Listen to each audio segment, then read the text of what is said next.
I'm Lilia Johnson, and today I'm going to be upgrading my Unraid storage system, expanding the amount of hard drive bays in this case. Originally this case came with 9 front-loading bays, but we can expand on this using these enclosure modules, converting 3 bays into 5. And as you can see here, I already have a 5 and 3 bay module installed, and I've got a second one here, which I'll also be installing. Before I continue, I'd like to recap on the Unraid system. Some of you may have seen the build I did on YouTube, which was about 2.5 years ago now. So this case is a Sharkoon T9 value mid-tower. So let's take a look inside and remind ourselves of what we have.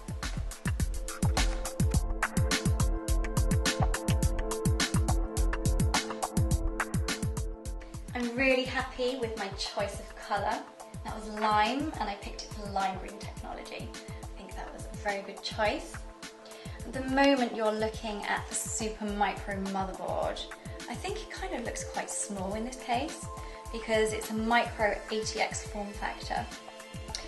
Under the cooler is an Intel Core i3 processor, and I didn't really want to go for a fancy CPU cooler because this stock cooler should be sufficient for a system like this. There's 8 gigs of RAM, which is quite generous for a network storage system. But the RAM was actually pretty cheap, so I'd rather have more than not enough. This USB memory stick is the boot device containing the Unraid operating system. And along here are the PCI Express lanes. These two here are version 3.0. I'm actually going to be using one of these a bit later.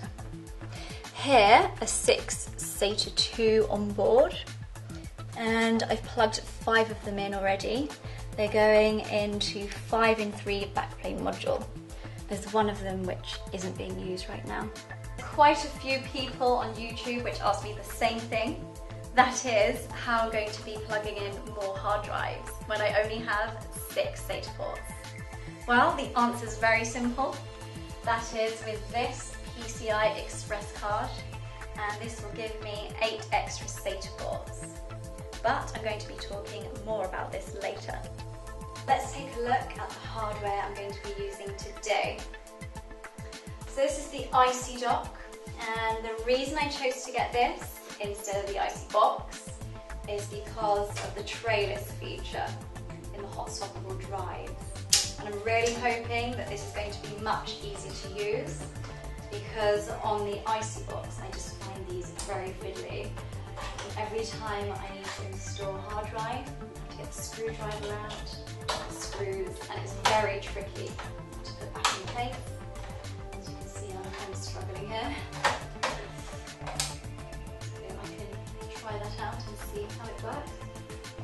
So let's take a look at the back of the IC dock. This is an 80mm fan with 3 different settings. It's got low, high or auto. So I think I'm just going to leave it in auto for now.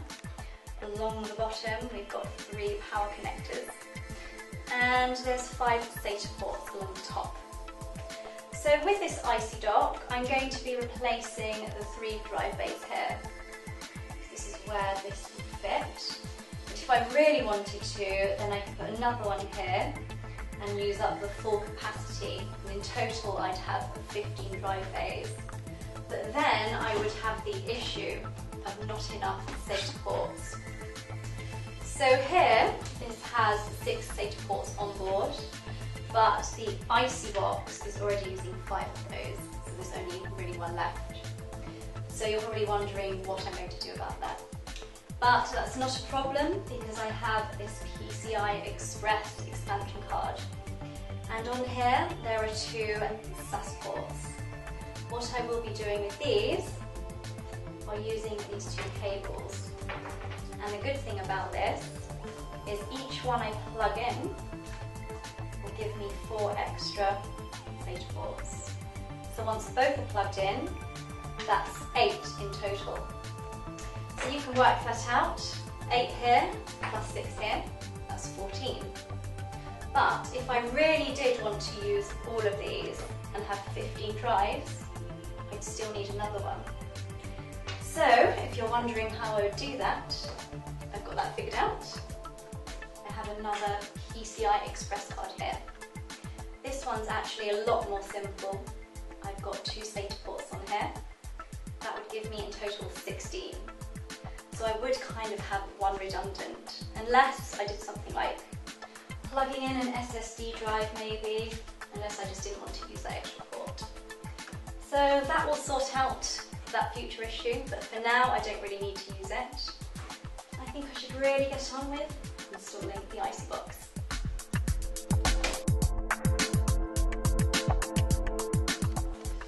Well, because of this front panel header and the cables connecting this to the motherboard, it's looking like it's going to be quite tricky for me to remove these 3 here, but I'm sure I'll be able to get around it somehow.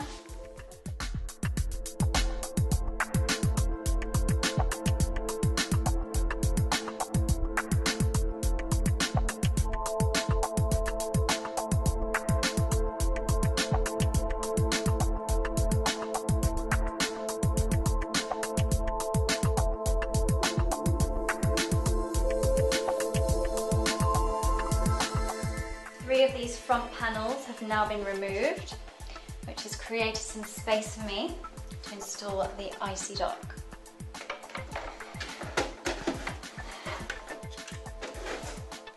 And if I rotate this case around, you can get a better look.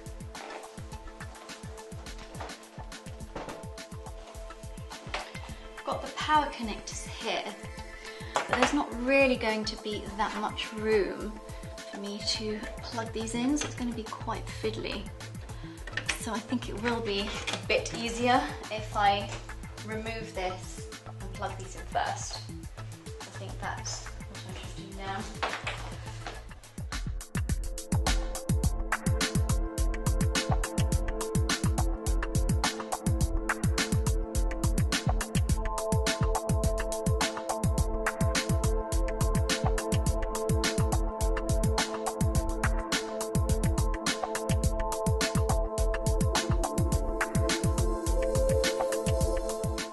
Now ready to install the PCI expansion card.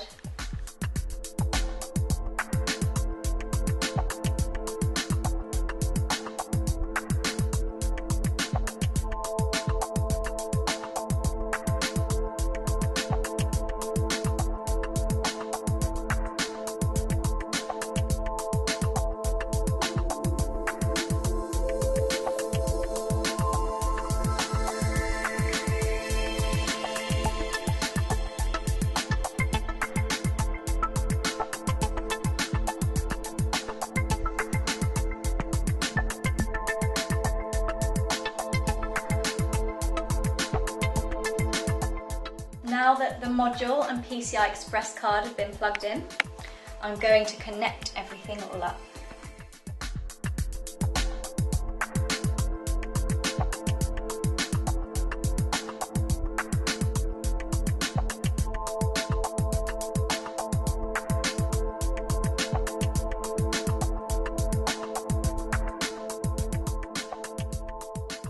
Everything's now been installed, so I've powered this up just to check that everything is working properly.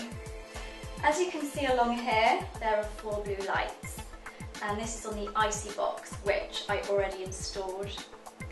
So these blue lights mean that there are discs inside here already, and up here, this is the IC dock, which I've newly installed.